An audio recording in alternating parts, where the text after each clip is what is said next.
Well, shit, so we'll have to close with a cover. Is that okay? First time here.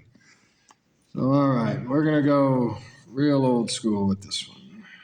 Let me find it. All right. As I know, last time I was here, I did a piece by Ezra Pound, so I thought I'd do another one of the modernists. This is T.S. Eliot, The Love Song of J. Alfred Prufrock. Let us go, then, you and I, when the evening is spread out against the sky like a patient etherized upon a table. Let us go through certain half-deserted streets, the muttering retreats of restless nights and one-night cheap hotels, and sawdust restaurants with oyster shells. Streets that follow like a tedious argument of insidious intent, to lead you to an overwhelming question. Oh, do not ask, what is it? Let us go and make our visit. In the room, the women come and go, talking of Michelangelo. The yellow fog that rubs its back upon the window panes, that yellow smoke that rubs its muzzle on the window panes, licked its tongue into the corners of the evening, lingered upon the pools that stand in drains, let fall upon its back the spot that falls from chimneys, slipped by the terrace, made a sudden leap, and seeing that it was a soft October night, curled once about the house and fell asleep. And indeed, there will be time for the yellow smoke that slides along the street, rubbing its back upon the window panes. There will be time to prepare faces to meet the faces that you meet. There will be time to murder and create, and time for all the works and days of hands that lift and drop a question on your plate. Time for you and time for me, and time yet for 100 indecisions, and for 100 visions and revisions before the taking of a toast and tea. In the room, the women come and go, talking of Michelangelo. And indeed, there will be time to wonder, do I dare and do I dare? Time to turn back and descend the stair with a bald spot in the middle of my hair. They will say, how his hair is growing thin.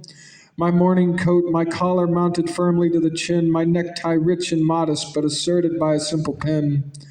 And they will say, but how his arms and legs are thin. Do I dare disturb the universe? In a minute there is time for decisions and revisions, which a minute will reverse. For I have known them already, known them all, have known the evenings, mornings, afternoons. I have measured out my life with coffee spoons. I know the voices dying with a dying fall beneath the music from a farther room. So how should I presume?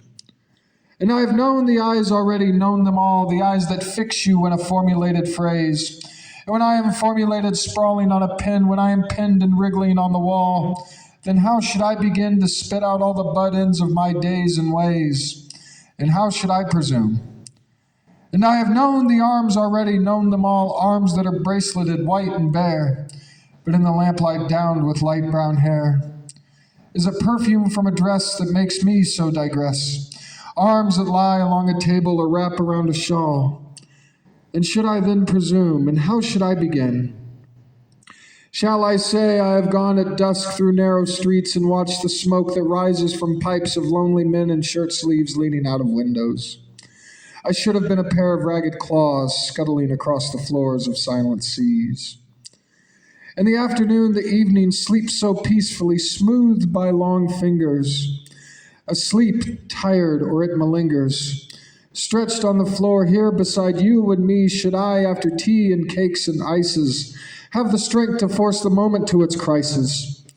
But though I have wept and fasted, wept and prayed, though I have seen my head grown slightly bald, brought in upon a platter, I am no prophet, and here's no great matter. I have seen the moment of my greatness flicker. I have seen the eternal footsman hold my coat and snicker, and in short I was afraid. And would it have been worth it after all, after the cups, the marmalade, the tea, among the porcelain, among some talk of you and me? Would it have been worthwhile to have bitten off the matter with a smile, to have squeezed the universe into a ball, to roll it towards some overwhelming question, to say, I am Lazarus, come back from the dead. Come back to tell you all, I shall tell you all. If one, settling a pillow by her head, should say, this is not what I meant at all. That is not it at all. And would it have been worth it after all? Would it have been worthwhile after the sunsets and the dooryards and the sprinkled streets, after the novels, after the teacups, after the skirts that trail along the floor, and this and so much more? It is impossible to say just what I mean. But as if a magic lantern threw the nerves and patterns on a screen, would it have been worthwhile if one, setting a pillow or throwing off a shawl and turning toward the window, should say, "That is not it at all. That is not what I meant at all." No, I am not Prince Hamlet, nor was meant to be. Am an attendant lord, one that will do to swell a progress, start a scene or two, advise the prince withal an easy tool, deferential, glad to be of use, politic, cautious, and meticulous, full of high sentence but a bit obtuse, at times indeed almost ridiculous, almost at times the fool.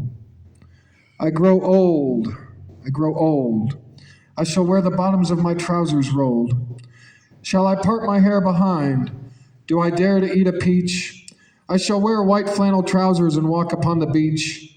I have heard the mermaids singing, each to each, and I do not think that they will sing to me.